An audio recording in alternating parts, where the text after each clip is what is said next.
some 1,500 miles from New Orleans, and he's traveling the world. And it's always good to renew and touch base with you, Nicholas Payton. Good to see you. Good to see you again as well, Leigh.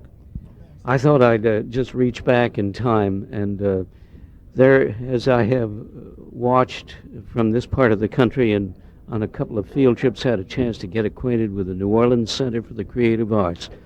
You're a you're a product of that whole process of learning, aren't you? Well, I went there for 2 years, I believe, and I studied with many great teachers. Clyde Kerr Jr., who was the jazz instructor there, Dr. Bert Bro, who was a theory and a classical music instructor, and Lorraine Alfaro, who used to teach voice and solfege. So it was a great faculty. It was a great environment to be in, really, just artistically outside of the musical department, to have all those great people from all different genres of art in the same building. There was so much spirit of creativity just resounded in that building. You know, The vibes must have been something.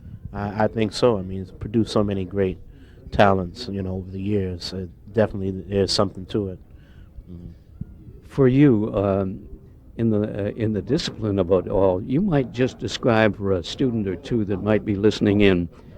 You were in high school at the time, and you had to. You couldn't just petition and get in. How did you go about getting into the New Orleans Center? But there was an audition, basically. Every year they would hold auditions, and you would be reviewed by different teachers in the music faculty or whatever particular department you're in. And out of so many applicants, they would decide only to have so many people. Out of hundreds of people who may apply, only very few will get chosen to be able to attend. So it was an honor and a privilege, because it meant a lot of hard work and a lot of people, students you were competing against to get into the school. So, but it was a healthy competition, and if you didn't make it this year, you would work hard and try to make it so that you could get in the next year, hopefully, and it would weed out a lot of the people who maybe weren't so serious, because that's what they wanted, people who were very serious about approaching a career in the arts, or just very serious about their studies. And even every so often, after several months, they would review the students, and you would have a counseling session, and just to make sure that you kept abreast on your work, and that you had a certain level, to make sure that your efforts were in earnest, and I mean, I've seen several people come there and were very talented and were let go after a year or so because they didn't progress, So, but all in all, I think it was a great experience for me, particularly to be able to play and to be in this environment with so many of my peers who were also aspiring musicians. Because before that, a lot of the work I did was primarily with older musicians, which was great. But I think it was also great for me to be in a learning environment with people my age, so I felt more comfortable at my level. That was a different thing for me. So that was a great addition to working with the older musicians for my foundation. Here it is, 1999, and as you look back at that experience, if you had not been able to study there, you, how do you think it would have affected your career?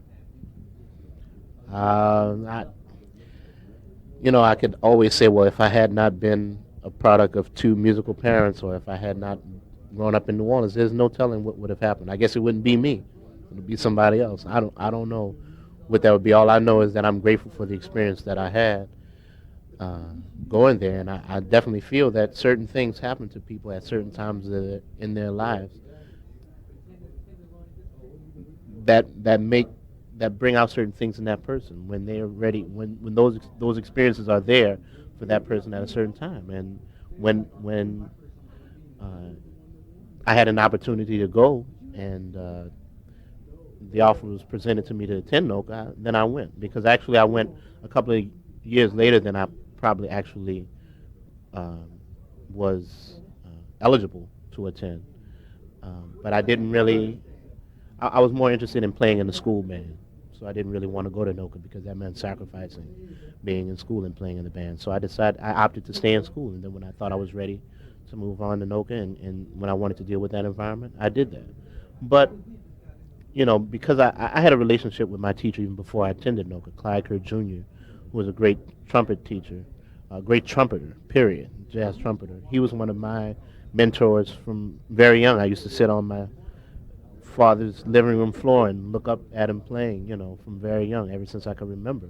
So he was every bit as much of a teacher for me even before I went to NOCA. So I still had access to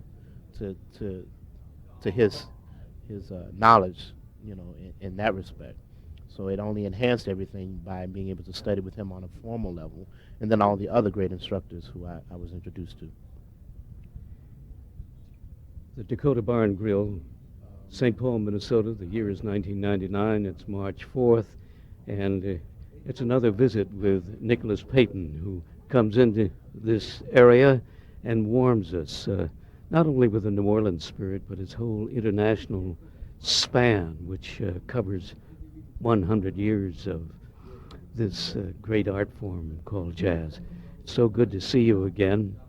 Thanks so much for taking time between sets. It's always a pleasure anytime.